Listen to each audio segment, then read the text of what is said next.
going to take a look at today is place value. And I've chosen a random number for us to start with. The number is 256. I brought money to help us out with this. So we have 256, which can be broke down as 2 hundreds, 5 tens, and 6 ones. So another way we could write this is 2 times 100, because we had 2 hundreds, 5 times 10, because we had 5 tens, and 6 times 1, because we had 6 ones. Now if we want to put those numbers together, we'd have 200 plus 50 plus 6. And 200 plus 50 is 250, and if you add 6, you get 256. Now let's say I want you to round this number, 256, to the nearest hundred. In order to do that, you have to look at the number in the place to its right. So to round it to the nearest hundred, you look at the 5 that's in the tens place. And that 5 is telling the 200 to go up, because 5 or more rounds up, 4 or less rounds down. So if we have 256 and we round it to the nearest hundred, we're going to round that number to 300. So there we have 256 is rounding to 300. Now in order to do that, we're going to have to come back to our money because we have a little bit of a problem here. I have 6 ones. Do I need any ones if my number is 300? No. No.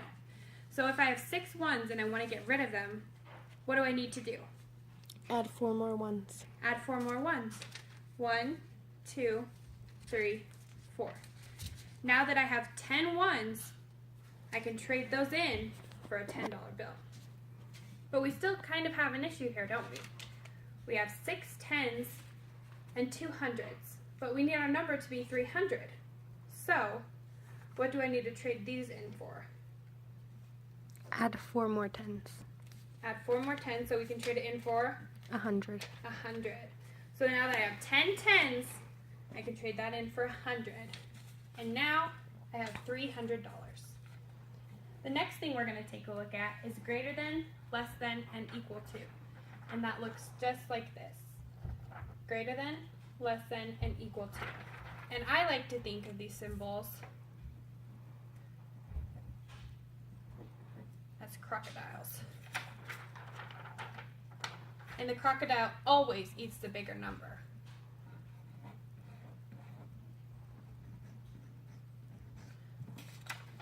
There's an example. 500 is larger than 499, so the crocodile is going to eat 500.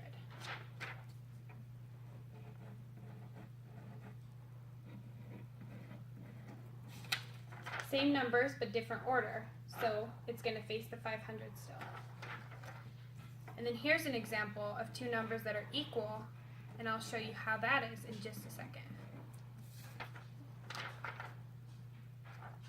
So if I have 10 times 10, that means I have 10 tens.